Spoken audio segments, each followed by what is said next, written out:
नमस्कार, मैं हूं कुमार गजेंद्र। जनपद ऑन द स्पॉट में आपका स्वागत है। इसके अलावा हमारे पॉडकास्ट विद कुमार गजेंद्र में भी आपका स्वागत है।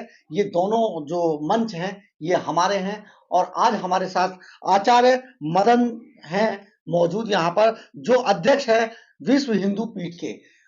एक जो राम मंदिर का ये सारा आप आज सुन रहे हैं, जिस तरीके से राम को लेकर, भव्य राम मंदिर को लेकर जिस तरीके से पूरे देश के अंदर माहौल गर्म है, उसमें ऐसा नहीं है कि कुछ ही जो आपको दिखाई दे रहे हैं वही संगठन इसमें काम कर रहे थे। कुछ और भी संगठन थे जो इसमें काम कर रहे थे। इनमें से एक था हिंदू महासभा। जी हाँ, हिंदू महासभा का भी बड़ा योगदान था। तो आचार्य मदन जी जो है वो हिंदू महासभा और इस सारे जो और भी जो लोग थे, जिन जिन लोगों ने इस पूरे हवन के अंदर आहुति दी, उसमें उस पर प्रकाश डालेंगे मदन जी, आचार्य मदन जी। आचार्य मदन जी, आप क्या सोचते हैं कि किस तरीके से पूरा जो राम मंदिर का एक पूरा प्लान था, पूरी जो जिसको एग्जीक्यूट किया गया बाद में चल के, और आज भव्य राम मंदिर है, ये किस तरीके से पूरा तैयार किया गया? देखिए, आपने हिंदू महासभा की चर्चा की, इसके लिए मैं आपको बहुत-बहुत धन्यवाद करता हूँ और आपके चैनल को भी धन्यवाद करता हूँ कि इस विषय में जो इतिहास आप सामने लाना चाहते हैं जनता के सामने, जी, तो ये बहुत अच्छा प्रयास है और ये एक इतिहास एक धरोहर है, जी, जो समस्त हिंदुओं को जानना चाहिए। जी, हिंदू महासभा 1949 में जी, 22-23 दिसंबर की रात से जी, जो रामलला का प्रकटीकरण जिसे हम कहते हैं, जी, उस पूरे प्रकरण में जी, अगर मुख्य रूप से किसी का नाम लेना चाहिए, जी, तो हमारे वर्तमान में जो गोरक्षपीठ है, जी, गोरखपुर के अंदर, जी, उसके उस वक्त के तत्कालीन जो पीठाधीश्वर थे, गोरक्ष पीठाधीश्वर जी, महंत दिग्विजय नाथ जी महाराज, जी, जो बाद में अखिल भारत हिंदू महासभा के राष्ट्रीय अध्यक्ष भी बने। जी, जी, उनके नेतृत्व में महंत अभिराम दास जी, जी, गोपाल सिंह विशारद, जी, इन लोगों ने वहां पर रामलला का प्रकटीकरण करवाया। जी, प्रकटीकरण करवाया। प्रकटीकरण करवाया क्योंकि ये बात सब तय है जी, कि मूर्ति वहां गर्भगृह में आई, जी, तो इनके प्रयास से हुआ। अब इसमें कहने में कोई बात नहीं, जी, क्योंकि एक जो वहां पर सूचना एक कांस्टेबल के द्वारा है कि जी, प्रकाश हुआ और देखा कि मैं बाद में प्रकाश में फिर वो रामलला जी प्रकट हो गए, जी, वो भी है। और लोग अब खुल के भी बात कर रहे हैं जी, क्योंकि अब कोर्ट का निर्णय हो चुका है, सुप्रीम जी, कोर्ट जी, का। जी, तो ये कहने में ये कि इस स्थान को, राम जन्मभूमि स्थान को लेने के लिए जी, हिंदू महासभा के एजेंडे में ये शुरू से बात थी, जी, परंतु जब ये दावा किया गया, जी, उस समय कोई भी दूसरा दल जन्मभूमि के लिए संघर्ष नहीं कर रहा था। 1959 में जी, निर्मोही अखाड़ा विधिवत रूप से इस केस में आया, जी, पहली बार। पहली बार। जी, और आपको बता दूं कि 1961 में सुन्नी वक्फ बोर्ड कूदा, जी, सिर्फ 4 दिन बचे थे, 12 साल में इस केस का निपटारा हो जाता जी, और राम जन्मभूमि मंदिर निर्माण हो चुका होता। जी, परंतु किसी षड्यंत्र के तहत मुसलमानों को बरगलाया गया जी, और इस केस में उनको पार्टी बनाया गया ताकि कूद गए, अपने दावेदारी कर दी और फिर ये केस खिंच गया। जी, वरना ओरिजिनली हिंदू महासभा इस केस को लड़ रही थी। जी, गोपाल सिंह विशारद उस समय हमारे पहले से ही लड़ रही थी हिंदू पहले से महासभा। लड़ी थी, जी, जी, फैजाबाद के हमारे जिला अध्यक्ष भी रहे। जी,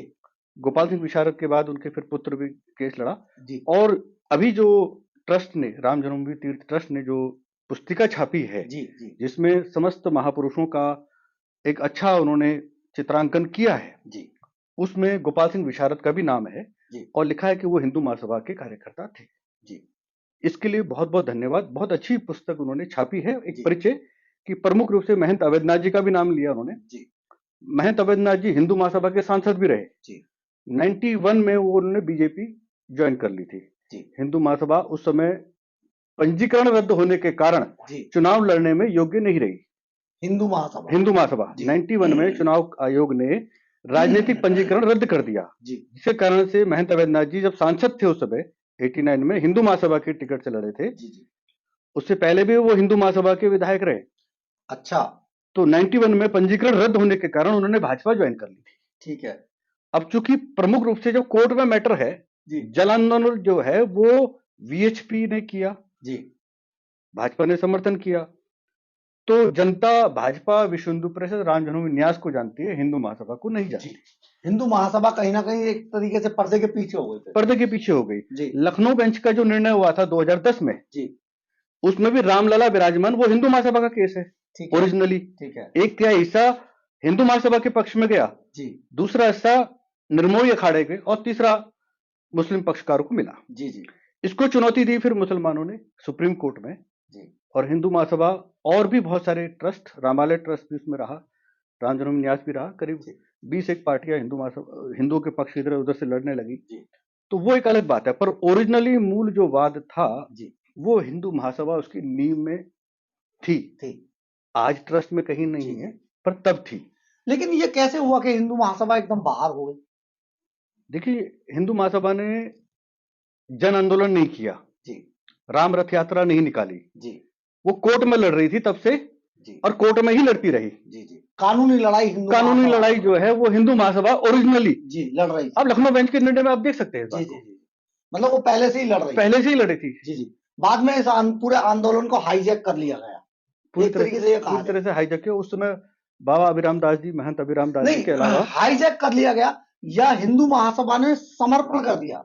समर्पण नहीं, समर्पण की तो बात ही नहीं थी जी, क्योंकि हिंदू महासभा सड़क पे नहीं उतर रही थी, कोर्ट में थी। जी जी जी इस बात को आप समझिए, कोर्ट में थी जी। 64 में विश्व हिंदू परिषद का जन्म होता है जी, तब से उससे पहले से ये केस चल रहा है जी। भगवान शरण अवस्थी हमारे उसमें जेल यात्रा करने में, और ब्रिजनारायण ब्रिजेश जी जो हिंदू महासभा के सांसद रहे, उनका इसमें योगदान रहा जी।